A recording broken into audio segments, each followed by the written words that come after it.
So hello, welcome to today's class of physical science. I'm going to say today's episode of physical science. I've been watching too many things. Um, yeah, welcome to class. General ideas. Today I will finish chapter 4. Chapter 4 being the last chapter on exam 1. Exam 1 is 1 week from today. In Monday's class, I'll go through last semester's exam. And as I go through it, I'll give kind of some hints and tips on how I grade in general. But yeah, the exam's a week from today. Everyone, I mean, that is what it is. That's the information. There's kind of a breakdown of it at the end of the chapter today. I'll give a little bit, if I have time, I'll do a little bit more of the breakdown. We'll see where I'm at time wise. If not, I'll do that at the beginning of class Monday. I wrote the exam yesterday. I took it. It shouldn't be too long. I'm pretty happy with it. Any questions about anything like this? How many questions is it gonna be? It's 20 questions long. Woo! Jeez. 5 problems from each chapter. Thank you. No problem. Wait, are we gonna get a study guide for this or no? What do you mean by a study guide? Like, stuff is gonna. Oh, you ready? Never mind. Sorry. All right. I mean, I am going to go through last semester's exam on Monday, and during that, talk about what's on it. But it is open notes, so I just ask you don't work together. Perfect. Perfect. Okay. So we've been talking about energy, and where we left off was the idea of conservation of energy. And I want to move on talking about something something we can do with energy, I guess. It's not really something to do with energy, but another term related to energy, and that is called power. Power is the rate at which energy transfer takes place. It's just the rate something gains energy or the rate something loses energy. And what power is change in energy over time. But we've already defined for mechanical energy, change in energy for mechanical energy is work. And therefore, power is just going to be, for mechanical energy at least, it's different for electrical and for everything else. We'll come to electrical version later on. But power is work over time. Um, and so we can always find the power of something when it is moving around its energy. Now, units for power is the watt. This is probably one of the first units that you'll, well, not one of the first, but this is a unit you're probably more familiar with because there's not really an American equivalent. In America, we also use watts for power. Everyone uses watts for power.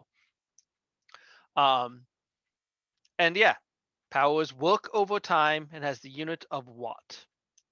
Well, watt is a joule divided by second. I guess if anything, the American equivalent of a watt is the horsepower. It's not commonly used. Well, it is commonly used for cars and things, but like when you talk about if you talk about a light bulb, you talk about how many watts it puts out. You never talk about the horsepower of a light bulb, even though it really is the same thing. In general, 1 horsepower is 746 watts. The basis of a horsepower was the man James Watt, who the Watts is named after, created one of the first steam engines, and he wanted to show how powerful it was. So he defined 1 horsepower as how much work or how much power 1 horse could output. And so he could say, like, this steam engine has 3 horsepower. It's equivalent of 3 horses. It was an advertising thing. Whenever you talk about the horsepower of an engine, what you're talking about is its power output. And you're saying how much energy it can give the car in a time period. Well, assuming it's a car engine. If it's a something else engine, then whatever it is. So if you say something has like a, I don't know my numbers. Let's go with a 500 horsepower engine. What that would mean is that would just be, you'd have to convert it to watts, but that would just be how much change in energy you can do in a set time period. So I'm going to do 2 example problems today. One simple one, that's the kind of thing I might ask you to do, and one more complicated one that is just kind of an interesting thing and gets a few points across. I want to change this next problem for next time, but kind of just interesting, but a little more complicated than something I'd ask you to do. So for the simple one, let's say someone wants to push a stalled motorcycle, and they push it with 150 newtons and push it for 10 meters. And it takes them 20 seconds to go this 10 meters. What's the output? What I'm saying is a force of 150 newtons for 10 meters in 20 seconds. Power, by definition, is work over time. And we know from Monday's class that work is force times displacement. And therefore, power will also be force times displacement over time. And I'll just plug in my values, and I can get the wattage.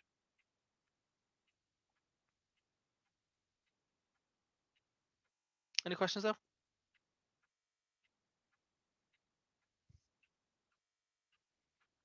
Let's do a complicated example. This one is kind of not really up to date because I wrote it a few years ago. I wrote a good number of years ago, and I was just too lazy to update it. So we're gonna stick to it. 2016 Ferrari 488 GTB weighs 3,360 pounds, and it says it has a 660 horsepower engine. If the engine was perfectly efficient, how long would it take the car go from 0 to 60? If I want to solve that, I can do that with power. Now, first, let's look at what we know.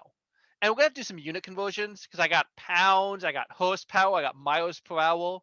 So, I mean, I can go grab some conversion factors. How many meters are in a mile? How many seconds are in an hour? How many watts are in a horsepower? How many pounds are in a kilogram? And I can do a series of conversions. We're saying we want this car to go from 0 to 60. That means we want to have a V initial of 0 to a V final of 60. Now, 60 miles per hour, we don't want to do a 60 miles per hour. We're going to have to do a conversion. So I will multiply by a ratio to cancel out my miles and cancel out my hours. And so 60 miles per hour is 26.82 meters per second.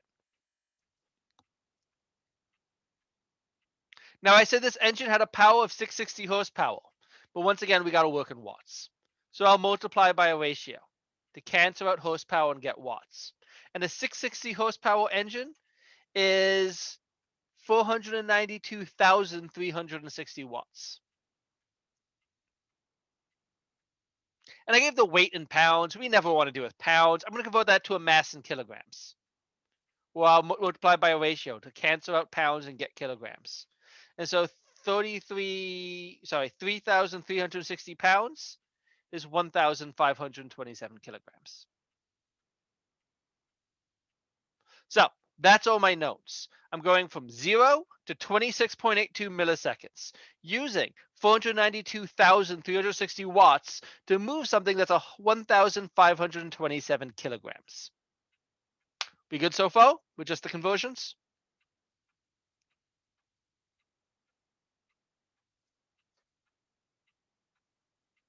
Well, I know power is work over time.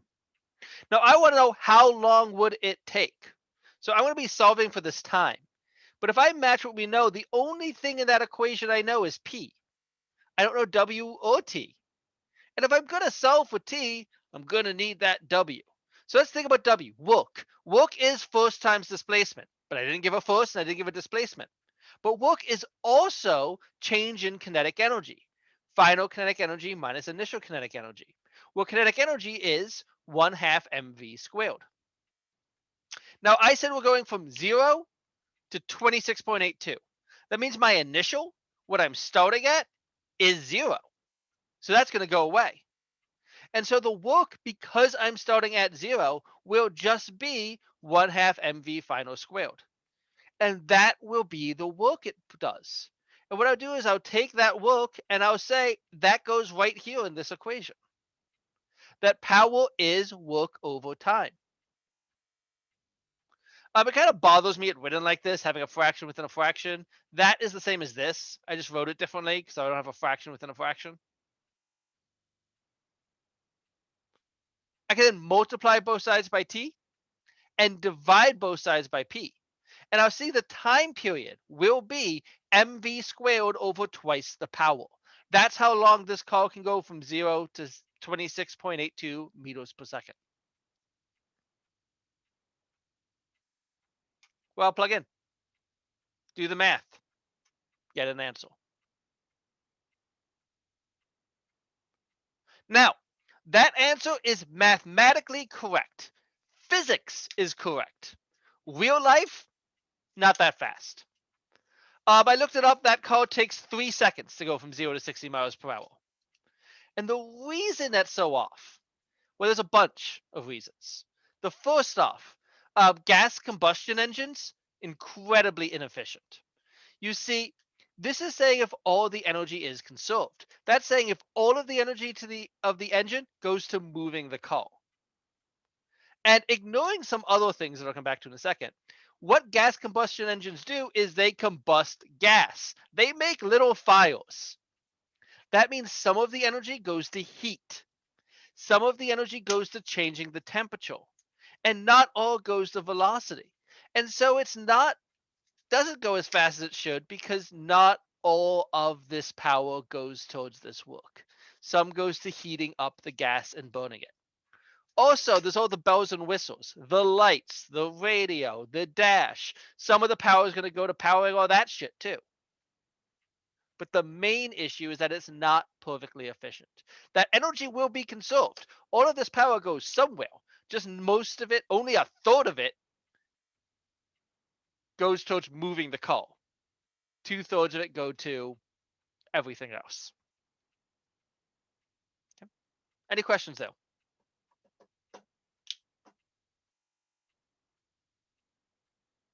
Okay. Now, when we talk about the power output of an engine, normally an engine is doing more than just pushing something a distance. You know, that car in the last one, the engine's doing a whole bunch of stuff. And most engines always, like that car, will lose some energy to heat. In fact, a perfect engine that doesn't lose any energy to heat whatsoever doesn't really exist. Now, since power is defined as work over time, sometimes people would talk about the total output input of a machine as the total energy. And we'll talk about the total energy it loses. And instead of saying work over time, they'll just say it's change in energy over time, or power is energy over time. It's a little clumsy here. I'm kind of mixing some terms. Energy and work aren't really the same. Work is change in energy, but this is just a thing people commonly do. And by multiplying both sides by time, you get this, that the output of an energy can be given as its power times its time. That if you have a 660 horsepower engine and convert it to watts, you can just multiply that by how many seconds? That's the output. For this reason, when you talk about the output of engine, you're often given units of kilowatt hours. Kilowatt hours is literally how many kilowatts in an hour? That's the energy. Because a watt is energy over time. You multiply by time, you get an energy. And so kilowatt hour is another unit of energy that we could put any type of energy in, where 1 kilowatt hour is 3.6 million joules. Any questions though?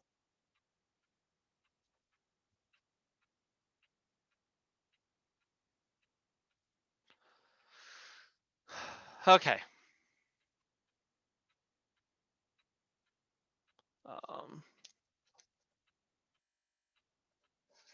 Just make myself a note. So let's talk about conservation of energy in general. See, I keep talking about energy, but let's just talk about energy in general, and then we're going to talk about ways to create energy. Well, create's not the right word. Ways to harness energy for society. So, energy cannot be created or destroyed. I've said that before. Energy is always conserved. In any situation, the total energy of the system has to be constant. But it isn't always immediately obvious. When I was doing the problem of the skier going down the ramp, I said, hey, this guy should be going at 100 and I forget the number.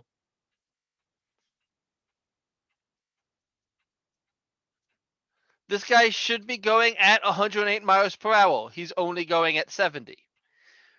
That's because mechanical energy was not conserved. Some of the energy went to something else. The same idea with that call. I said it should have accelerated 1.1 seconds. It really accelerates in 3. It's because some of the energy went somewhere else. All of the energy always is conserved, though. It just sometimes goes to different places. If I'm sitting here and I suddenly shoot off and make myself move, I suddenly gain kinetic energy. That kinetic energy seemingly went from nowhere. It went from not moving to all of a sudden moving. That's all of a sudden kinetic energy. But it didn't come from nowhere. Energy is still conserved. That energy comes from the food I eat. Chemical energy that I broke down. Calories is actually a unit of energy. We'll get into that later on.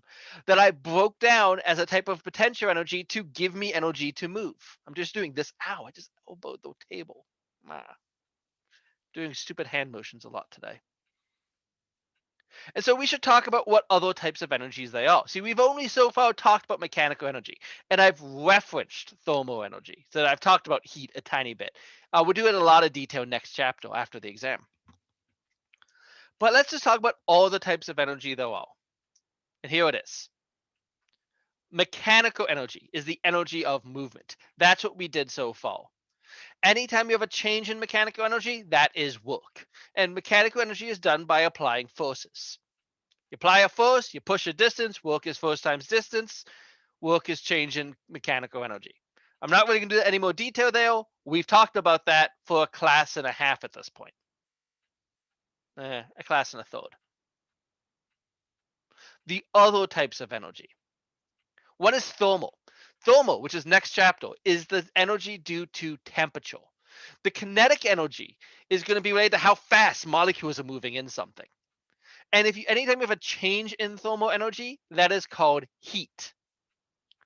And you can change the temperature of something, aka change its thermal energy by applying heat or removing heat. There's also electrical energy. This guy right here is like, oh, your computer is doing things because it's plugged into a wall. That's because it's getting electrical energy.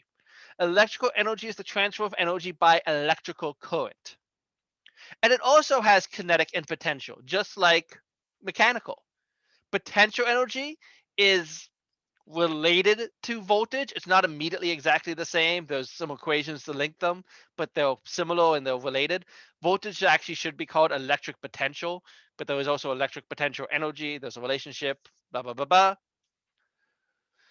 But that is just a type of potential. And kinetic energy is related to current, the movement of electrons. We're going to do this in chapter 8.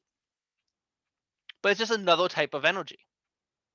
And in fact, we can turn mechanical energy into electrical energy. That's what a generator is. Or we can turn electrical energy into mechanical energy. That's what a motor is. There's also electromagnetic radiation, which is a fancy way to say light or anything in that spectrum. We're going to do this in chapters 7? Chapters 7 or 6. I forget which one. It's 6 or 7, one or the other. This is light waves or any type of electromagnetic waves, but this is a type of energy. And this makes sense, type of energy. If you shine light on something, it gets hotter. If it gets hotter, it gains thermal energy. How did it gain thermal energy? By shining light on it. Light must be a type of energy. Chemical energy is the energy of molecules. That basically, if I don't have any food near me, but I have some water. There's water in here. If I drink this water, the water is made up of molecules. When I drink it, I break apart these molecules. When I break apart these molecules, I gain energy that I can do something else with. It's also what a fire is. You set something on fire, you are releasing chemical energy by breaking the thing down and turning that chemical energy into light and heat in the case of a fire. This would be the last few chapters of the class. And the last one, which we are never going to talk about this class, is nuclear energy. This is the energy of a nucleus. And basically, if you start messing around with the nucleus of an atom, you can release energy. It's how the sun works. But as I said, we won't get there. But the thing is, well, any questions there before I can move on? Still got a lot to cover today. Thing is, all of these energies are the physicist's view of energy. That if you talk to me about energy, I'm going to think about one of these terms. That's not true, actually. I should think about one of these terms as a physicist. But if you go to any other person and talk about conservation of energy, they're not going to talk about energy can't be created or destroyed. They're going to say conservation of energy. Yeah, turn the lights off when you leave the room. Turn your thermostat down if you're not there. Most people, when they think of energy, do not think of energy in the physics sense. They think of energy as, I have a really big electric bill this month. And so it's worth pointing out why this term is used in both forms and where the relationship is. I'm going to get into a few, going to kind of let that conversation flow from there to a whole bunch of other spots. And here's the idea. In all of these types of energy, one of them was electrical energy. Electrical energy just is energy from electricity. And most everything we do in our society uses electrical energy. Or it will use like a gas engine, like a car or a lawnmower or something. And if you do something like that, that's just taking chemical energy and turning to something else. And so when people talk about powering their house and heating their house, they're taking energy, either chemical, if they're burning something, be it natural gas or wood or anything else, or oil, or they'll use it turning electrical energy to do the something, which is, yeah, electrical energy. And so people talk about energy in this form because it's how we survive. And what it is we take energy from a different form. Once again, normally chemical or electrical, and we use it to make everything. So we should talk about where some of these energies come from. That if I want to power my house, how do I do that? Where does that energy come from? That my computer is running. Conservation of energy says the electrical energy running this computer, which is producing heat and light, so electromagnetic energy and thermal energy, is coming from the wall. That's coming from a thing. Now, we in America, okay, let me talk about this graph real fast.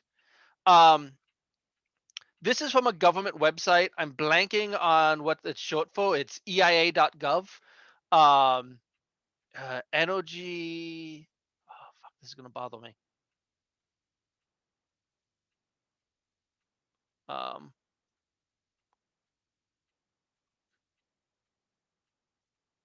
The Energy Information Administration.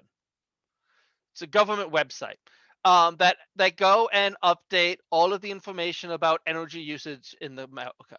This is once again going less physics energy and more the common parlance of energy. I went and updated these slides yesterday to match the most updated information. Most energy in America is at this point created by natural gas. It used to be coal. Natural gas took over around 2010. And generally, how we heat our homes, how we power our computers, is by taking chemical energy, by taking natural gas and burning it. As I said, it used to be coal. That is the same idea, taking coal and burning it. Second right now is crude oil. That's the same thing. All of these are taking um, creating energy, electrical energy or thermal energy if you're heating or powering a computer, and doing it by burning something, by taking chemical energy and switching it to that form. Now, USA uses about 26% of the world's oil, natural gas, coal, natural gas, and oil, even though we have 7% of the population. And the general idea is that, yeah, we burn this shit. This is going to get dangerously close to political, and I don't want to get political at all, especially with some of the stuff going on in Texas these days. I don't want to push my thoughts on other people. That isn't my goal here, but I will stick to the facts.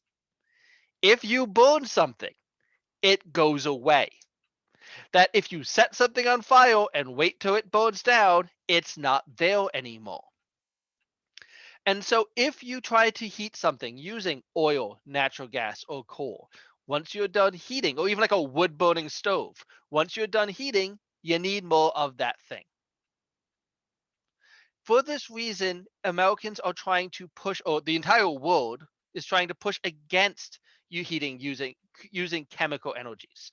That if we can do conservation of energy from anything, we need to make electrical energy. We can make electrical energy from any of those types of energy. Why always use chemical? Why do we always base off a chemical energy? Why not take one of the other types of energy and turn it into electrical? That if chemical energy means burning coal or oil or gas, what if we instead turned mechanical energy into electrical energy? Or turned nuclear energy into chemical energy, which has its own problems that I'm not going to get into? Or maybe thermal energy. This also does tie into that most scientists do believe that burning coal, oil, and gas are causing issues with global warming. And as I said, I don't want to get political here. If you do not believe in global warming, that is on you. I have a lot of evidence to point in the contrary, and I would argue it till I'm blue in the face. But I feel like in a classroom, that is not proper for me to do. But if you want to argue with me outside class, I happily will, because it is a fact. But you might not believe it, and I won't try to push that, even though I just did kind of push that, and I'm not good at that. Anyways, nuclear energy actually is something that would never run out of those types of energy: mechanical, electrical, thermal, nuclear. I'm missing one. Chemical, light. Um, Nuclear would never run out. So nuclear would be a good source of energy that is renewable, but nuclear kind of causes nuclear waste, which is kind of an issue and has its own stuff because it can cause cancer. Um, for this reason, there's been a push for renewable energies. And renewable energies are energies that will not run out unless the sun runs out. And if the sun runs out of energy, we have much bigger problems than how we're charging our phones. Like, we're all freezing to death and dead. And so a renewable is something that, you burn a piece of coal, it goes away. But a renewable, the thing will continuously exist and always be there. Going back to the global warming aspect, it also would be better for the earth. There's a big push in society in general. And since most of you are in applied tech, and most of you are in a more building-based field, construction management, electrical, welding. I think I got some HVAC and some plumbing. I know there's a few people in education, but the rest of you applied tech. This is going to be the way the world is going. If you don't believe in global warming, fine, that's on you. But renewable energies is how the world is turning, and it's something we need to think about. Um, Germany is one of the better places for doing renewable energy. They've managed to have a few days that were 100% completely all renewable energy, except it was both on holidays. So businesses weren't open, so it's a little easier. But it's worth talking about renewable energy and how these follow these idea of energy conservation. Because all renewable energies are of all the types, and the main types being biomass, hydro, wind, solar, but I'll talk about a few others also, such as geothermal. How these work is just the idea of taking different types of energy, the mostly taking mechanical energy, and taking mechanical energy and turning into electrical instead of chemical energy. Now, not counting biomass, which I'll come back to, the most, and biomass isn't even at the table below for a reason of I can get into it when I get there. Most energy created by renewable these days is made by wind. Hydroelectric was the winner for a very, very, very, very long time. Wind only recently took over. I forget the exact year, but I think it was 2 or 3 years ago. But most renewable energy was hydroelectric power. It's now wind power. And here's the general idea. Hydroelectric power is actually older than natural gas, is actually older than coal. Hydroelectric power is the oldest way we learned to make a machine work. I don't know if you've ever been, there's a place halfway between Delaware and Oneonta, the Hannaford Mills. It's an old mill. and it has a whole ton of machinery that works just by a water wheel. That's what hydropower is. This picture in the bottom right is from one town over from my hometown, it's a town called Clinton. I'm from a town right next to it. And it has that water wheel is like 200 years old and can be used to make electricity. And here's the thing, what a water wheel is you put a water wheel in a water and the water makes the wheel turn. Anytime you can make something turn, you can make electricity. It was worked out by a man named Nikola Tesla. We'll talk about in chapter 8.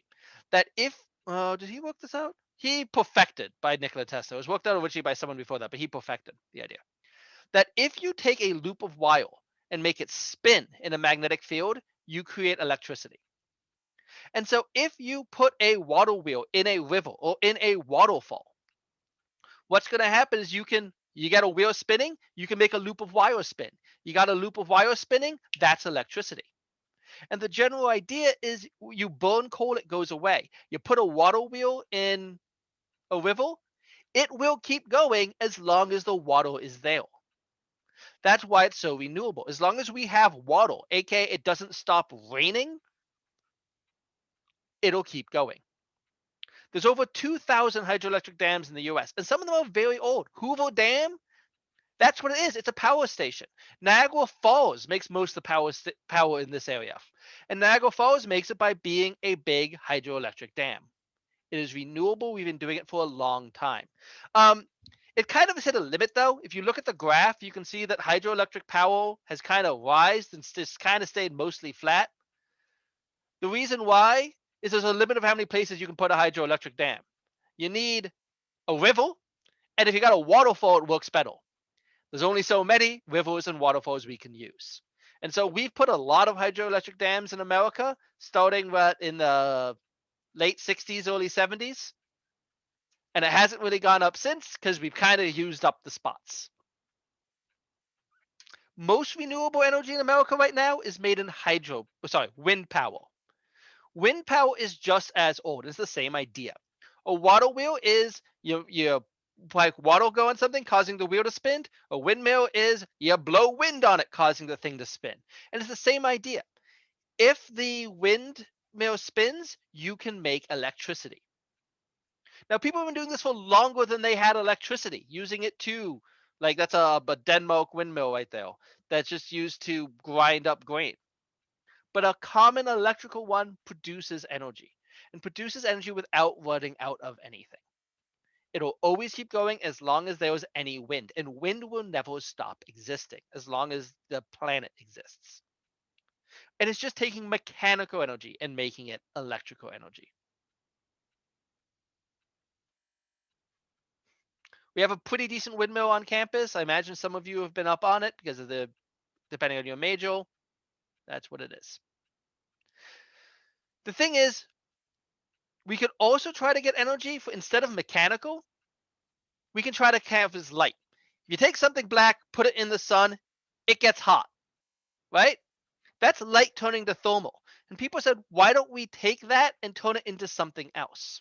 Let's say you have solar panels. Solar panels, which how they work is stupidly complicated and needs a semiconductor physics that you're nowhere near either ready for me to go into, is you shine light at something, that light can turn into electricity. Now, solar panels for the longest time were inefficient as hell. Modern solar panels are kind of efficient. It's like of the light that hits them, it's like 20% becomes electricity. But the thing is you put enough solar panels, like a full solar farm. Delhi is in the middle of making one. Or you see just sometimes people have like tons on a house or something. You add enough solar panels, you can make enough electricity. And once again, it'll exist as long as the sun does. If the sun runs out, we have bigger issues. And there's actually been strives to make them less obvious. There's been plans on making roads that are solar panels, that there's a lot of roads in the world, just roads as solar panels. People have been working on that idea. This right here is the pictures of the Tesla roofs. All four of those pictures are solar panels, like as is. They are roof shingles made to look like solar panels, even though they're efficient solar panels. It is a thing.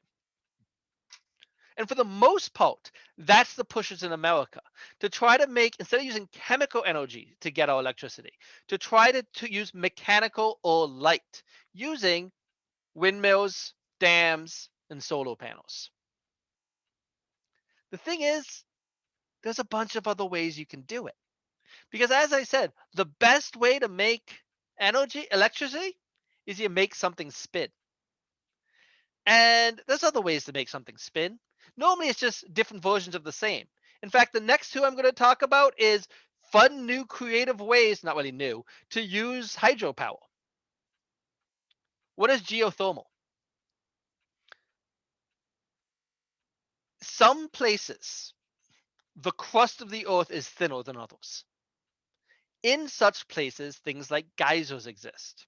Well, what a geyser is the heated hot water from underground gets shot upwards. It's like Old Faithful at Yosemite.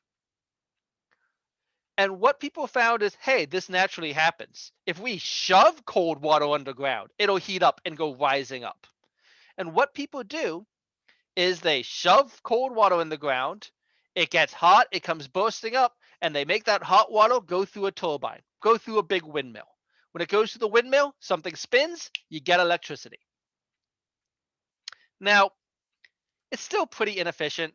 It only works if you live in a place where you can easily have a thinner crust and you can do it like ease. Iceland is almost all heated by geothermal. But once again, this will keep going. This will not end unless the sun dies and the earth goes cold. The more interesting one that people are now trying is tidal. This has a lot of good usages and has a rather amusing reason people don't like it. The general idea: every day at the ocean, the tides go in, the tides go out. As the tides go in, the water all moves towards the shore. As the tides goes out, the water all moves away from the shore. That's moving water. Moving water is hydroelectric power. Why don't we just put a hydroelectric dams across the beaches? If we put them across the beaches, when the tide goes in, they'll spin one way, getting power. When the tide goes out, they'll spin the other way, which we can still get power. Just a big underwater windmill. These are incredibly reliable because the tides never stop. As long as the moon exists, we'll have tides. There's a big problem with this, though. The problem with this one is that means putting underwater spinning blades on all of our beaches. And people don't really like to give up beaches. The majority of beaches are owned by people who are rich enough that they don't give a shit if you're getting how they're getting their power. And those that aren't are, public beaches that people use for vacations. It's incredibly efficient, but it doesn't really match us in society what we like to do. But it is being slowly added in places that are beaches that aren't used for recreation. Also, this general idea has been moved to be in water mains, in pipes. If tide works like this, why not just put a blade in the water main going through town? That can make power, and that has also been effective.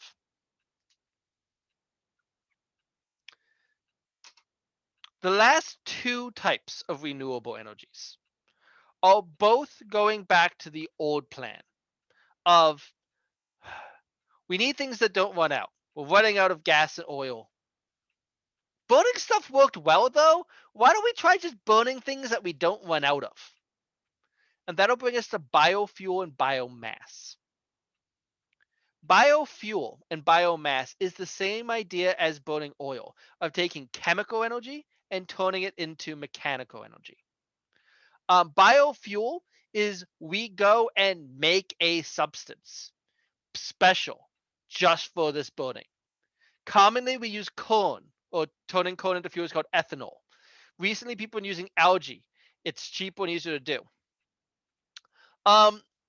This was a real push 10-ish years ago that most people have kind of stopped working on too much because they found that it's incredibly inefficient. It takes more energy to grow corn than the energy the corn makes when you burn it. It's a lot losing thing. You're gonna get less energy out than you put in. Why bother if you're gonna get less energy than you put in? But the other type of renewable energy is actually the most ancient way of heating anything, which is burn shit, sometimes literally. And so oil and gas, you burn it, you get energy. We're running out of those. But what if you burn things you don't run out of? This is a wood stove. If you burn a hunk of wood, yes, the wood is gone. But if you're going to go and burn wood, if you plant a tree when you cut one down, theoretically, you should always have the same number of trees. Or going what people now say, for every tree you cut down, plant two. General idea is if you burn organic things, that can always do heat. And people have pushed to go this a little further.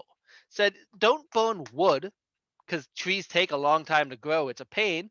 Why don't we burn other organics, aka other organic things we're not going to run out of, aka burn shit, literally.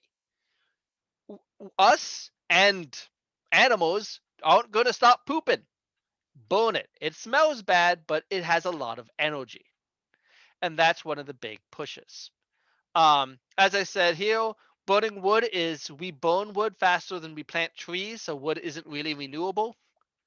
But which is why it's not always going to be renewable. But those pushes to burn things in different ways, so it would always be renewable. Questions? I'm like very not centered on my camera. Okay, that is the end of this chapter, but we got 9 minutes left. So for the last 9 minutes, I'm going to talk a little bit about the exam. So, you got an exam a week from today. As I said, Monday, I'm going to go through last semester's exam. If the new exam would not be identical, I did write the new exam. I wrote it yesterday, and I took it yesterday, and I uploaded it today. But yeah, Monday we'll go through a practice exam. As I go through the practice exam on Monday, the solutions of that exam will also be posted. Since right now the solutions are not, only the exam is. And then Wednesday is the exam during this time period. As I said, it'll be 4 pages long. Each page has 5 problems. Each page is a chapter. So the first page will be unit conversions, some metric, some non, some raised to a power.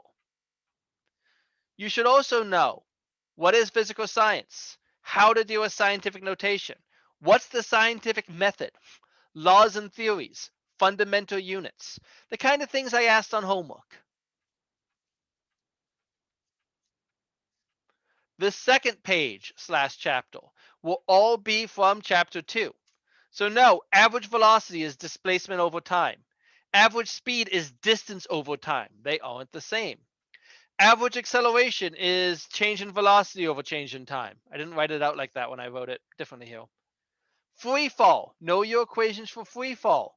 Both the distance something falls and the velocity after it falls. No information about terminal velocity. No information about projectile motion. And no centripetal acceleration, which is written right here. That'll be the second page.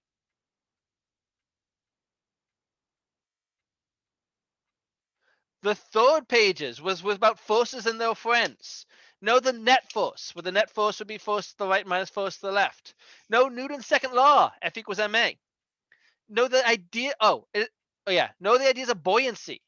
Density is whether something sinks or floats. Know what torque is. Torque is RF. Know the gravity equation, F equals G m1 m2 over r squared. And know momentum and angular momentum.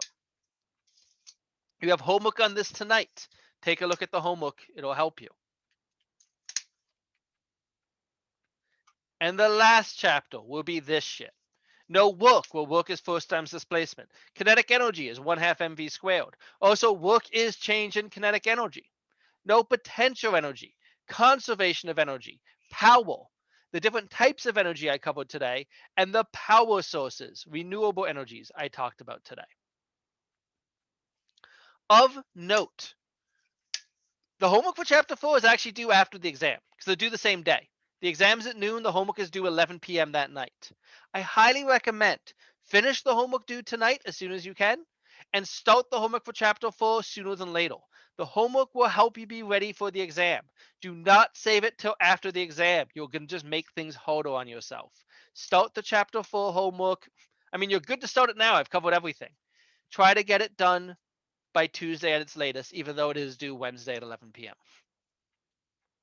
But that's what's going to be on the exam. Questions?